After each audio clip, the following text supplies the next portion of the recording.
Cześć, witam Was Energik w kolejnym odcinku To było grane. Jeżeli oglądacie mnie w miarę regularnie, to zapewne zauważyliście, że przy omawianiu gier ze świata dysku wspomniałem też o trzeciej części Discworld Noir. No i potem słuch o tej grze jakby zaginął. Nie bez powodu długo wstrzymywałem się z opowiedzeniem Wam o tej grze, ponieważ według mnie gra jest masakrycznie słaba. Właściwie spieprzyli wszystkie elementy, które tak świetnie grały w Discworldzie 1 i w Discworldzie 2 i stworzyli taki trochę koszmarek ze świata dysku. Opowiem Wam o nim jednak z racji tego, że opowiadamy sobie już chciałbym zamknąć całą tą serię świata dysku. No a też jest to gra należąca do tego nurtu i też jest to gra przygodowa. Także rozsiądźcie się wygodnie, dzisiaj może nie opowiem Wam o jakiejś zachwycającej grze, bo szczerze mówiąc ta gra mi się w ogóle nie podobała. Muszę sobie troszkę kamerę ustawić inaczej. Gra nie za bardzo mi się podobała, ale z kronikarskiego obowiązku jestem zmuszony Wam o niej oczywiście opowiedzieć. Discworld Noir podobnie jest sygnowany nazwiskiem Pratchetta, Terry'ego Pratchetta. Ponownie wracamy do świata Ankh-Morpork, największego miasta, przepraszam, nie świata, ale miasta. Wracamy do miasta Ankh-Morpork, największego miasta na świecie dysku. Tym razem zamiast Maga Rincewinda wcielamy się w pierwszego i jedynego prywatnego detektywa na świecie dysku nazwiskiem Luton. Naszym zadaniem będzie na początku odnalezienie tajemniczej osoby, która przypłynęła na jakimś statku. Musimy się o niej dowiedzieć. Oczywiście potem Luton zostaje wplątany w morderstwa, seryjne morderstwa. No i musimy oczywiście całą zagadkę rozwiązać. Czym jest noir, tytułowe noir? Noir z języka chyba francuskiego oznacza czerń. W latach 40. i 50. był taki gatunek filmowy, który się nazywał film noir. Polegał on zazwyczaj na tym, że głównym bohaterem w takich filmach był prywatny detektyw. Filmy były oczywiście czarno-białe. Był prywatny detektyw, często cyniczny brutal. Cyniczny brutal, właśnie. Który rozwiązywał jakąś zagadkę, czy też sprawę, którą zazwyczaj podrzucała mu jakaś piękna dama. Takimi wielkimi barami miała tę sukienkę z takim wielkim, nie wiem jak to się nazywa, z tymi barami i zazwyczaj dostawał on jakąś zagadkę. Często w swoim biurze trzymał w szufladzie oczywiście bourbona, w drugiej pukawkę. No i oczywiście rozwiązywał tą zagadkę. Potem się zazwyczaj okazywało, że ta dziewczyna albo była jakąś dwulicową suką, albo też się okazywało, że ona była w ogóle zagubiona i nie za wiele wiedziała o co się wokół niej dzieje. Najbardziej znanym przykładem takiego filmu, żeby długo nie szukać, jest Sokół Maltański. Aczkolwiek jeszcze bardziej znanym filmem, który możecie znać, a który wpisuje się do gatunku film noir, jest na przykład Casablanca z Humphreyem Bogartem. Jeżeli macie chwilę, możecie obejrzeć, aczkolwiek tutaj nie jest to jakieś obowiązkowe, żeby oglądać te filmy, żeby poznać tą grę. Ponieważ Discworld Noir jest jakby parodią właśnie tych filmów z tego gatunku. No i niestety powiem szczerze, że wiele rzeczy wyszło bardzo źle. Po pierwsze, może wspomnijmy sobie o rzeczach, które wyszły źle.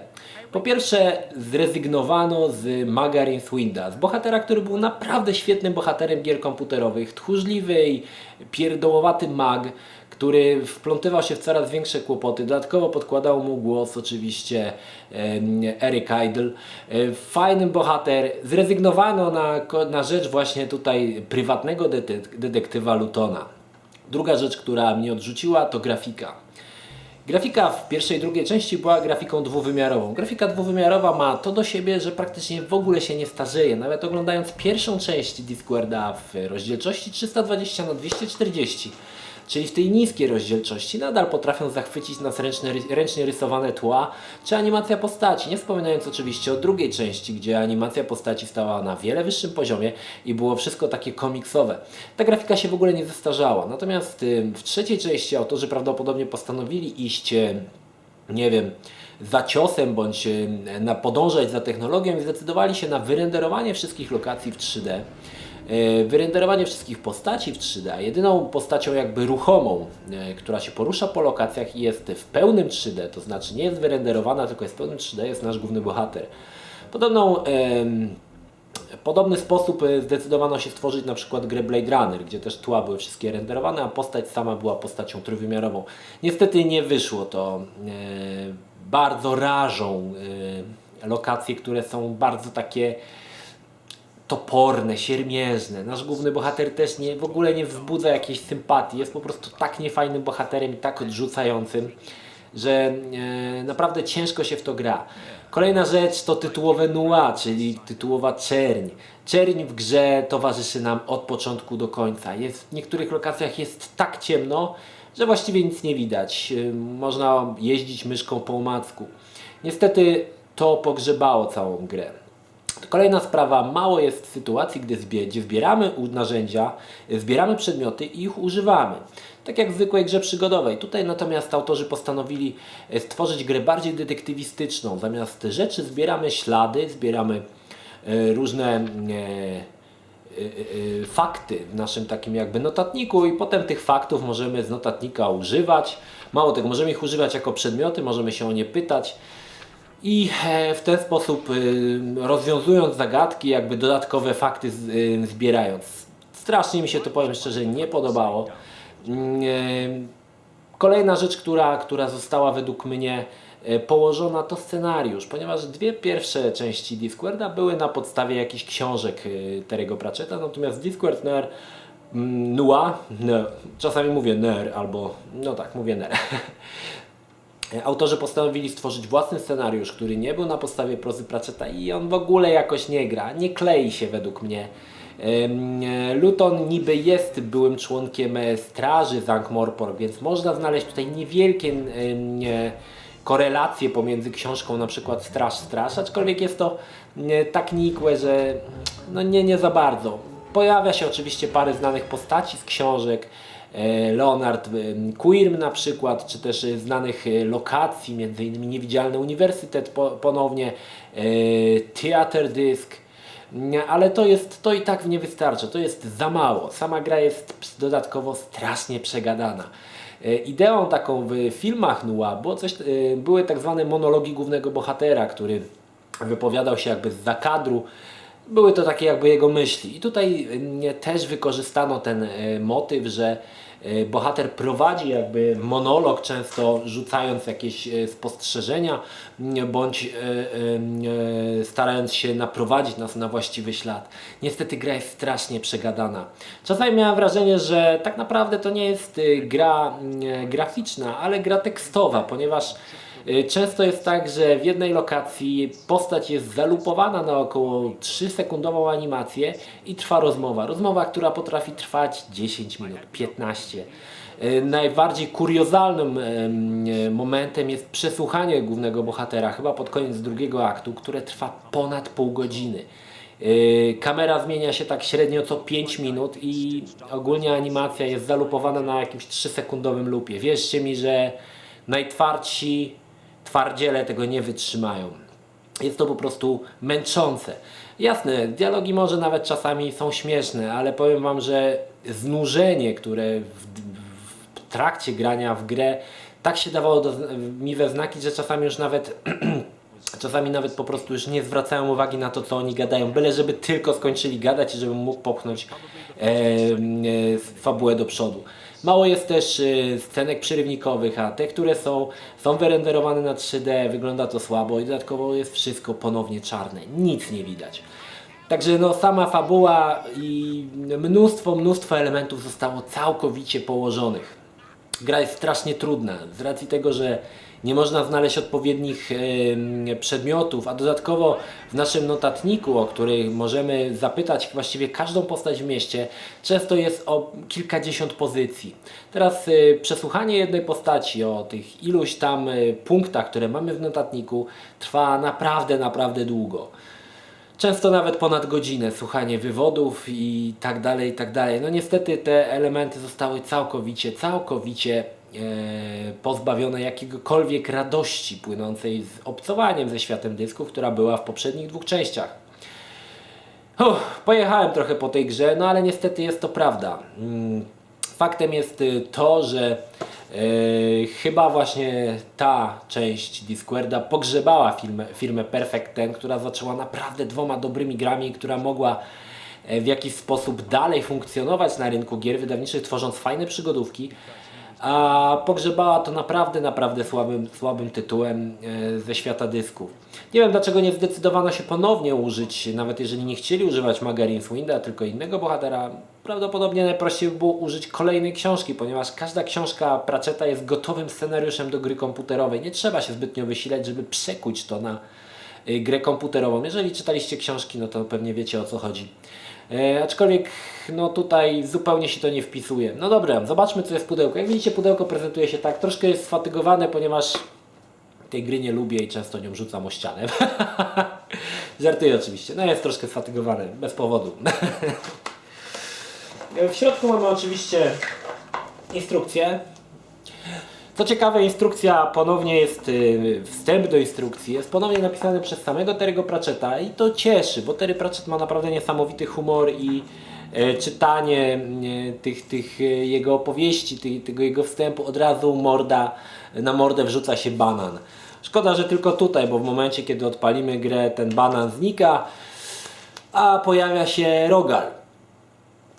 I tak niestety jest przez całą grę. No i oczywiście płytki. Płytki w pudełku zbiorczym. Gra została wydana na 3 płytach. Pokazuję pierwsza i 2 kolejne płytki. Na 3 płytach. Aczkolwiek troszkę to właściwie zostało też pokpione. Nie wiem, czy było to podyktowane faktem, że chcieli, żeby gra wyglądała poważniej, że jest na 3 płytach, ponieważ druga część była na 2, no to trzecia powinna być na 3, a pierwsza była na 1.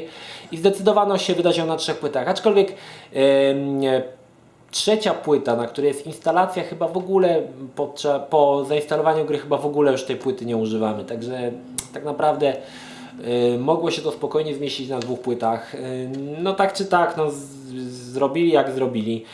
Ciekawostkę Wam pokażę, że ta gra jest ciemna, oczywiście macie filmy, ale tutaj nawet na screenach, na tyle pudełka, zobaczcie, te screeny są tak ciemne, że ciężko w ogóle z nich cokolwiek wywnioskować.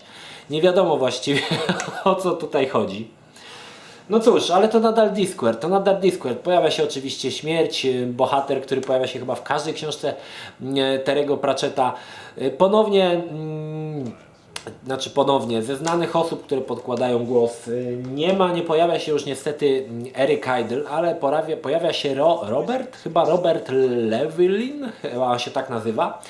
Kultowa postać z przewspaniałego, prześmiesznego, komediowego serialu brytyjskiego science fiction pod tytułem Czerwony Karzeł. Grał tam on oczywiście androida Kraytena. Bardzo lubię ten serial, niedawno się pokazała 10. seria, słuchajcie. Po tylu latach naprawdę jestem zafascynowany tym serialem. Polecam Wam, jeżeli lubicie się pośmiać właśnie z takich wątków typowo science fiction, obejrzyjcie sobie Czerwonego Karła. Naprawdę świetny serial, utrzymany w takim klimacie właśnie trochę Monty Pythonowskim, trochę taki właśnie jest brytyjski humor po prostu. I ten gość podkłada głos wielu postaciom z Discord Nua, ponieważ ponownie zdecydowano się, że jedna osoba będzie podkładała głos iluś tam postaciom. No i ponownie słyszymy ten głos w wielu różnych sytuacjach. Na koniec, czy polecam tą grę? Kochani, nie polecam. Chyba że jesteście hardkorowymi fanami Terry'ego Pratchetta. 2 pierwsze części wciągnęliście nosem. Więc i w 3. część wypadałoby zagrać. Aczkolwiek, tak jak mówię, wymęczy Was ta gra. Właściwie przejście bez opisu tej gry jest chyba niemożliwe, bo nie wyobrażam sobie, żeby ktoś przepytywał wszystkie postacie o wszystkie elementy, które ma w tym swoim dzienniczku. To jest dla mnie niemożliwe, także gra jest strasznie przegadana. Tak jak mówię, często będziecie znajdowali się na jednej lokacji, gdzie jest zapętlona animacja 3-sekundowa i słuchali 15 minut gadania. Wymieniania oczywiście dialogów. Naprawdę jest to ciężkie. Dobrze, że chociaż dodali napisy i możemy w jakiś sposób dla tych osób, które znają słabiej angielski, zrozumieć, o czym w ogóle te postacie mówią. No to tyle, kochani. Tak jak mówię, gry nie polecam. Jeżeli jesteście hardkorowymi fanami Terry'ego Pratchetta, spróbujcie zagrać chociaż jeden akt, zobaczycie, czy Wam się będzie podobało. Ja skończyłem oczywiście tą grę po to, żeby drugi raz właściwie, po to, żeby opowiedzieć Wam o niej, to było grane i powiem szczerze, że jestem bardzo, bardzo zawiedziony i wcześniej, gdy byłem młodszy, grając tą grę, też mi się tak średnio podobała, ale dzisiaj, gdy już nie przeskakiwałem dialogów lewym przyciskiem myszy, tak, tylko starałem się tego słuchać i w miarę podążać za nicią fabuły, no niestety gra rozłożyła na łopatki, właściwie firma Top Ten rozłożyła tą grę na łopatki i chyba niedługo potem przestała istnieć. No i tym miłym akcentem oczywiście kończymy kolejny odcinek To było grane. Mam nadzieję, że Wam się podobało, czekam na Wasze komentarze i mam nadzieję, że do zobaczenia w kolejnym odcinku. To tyle, pozdrawiam Was Energik, trzymajcie się, do następnego. Cześć!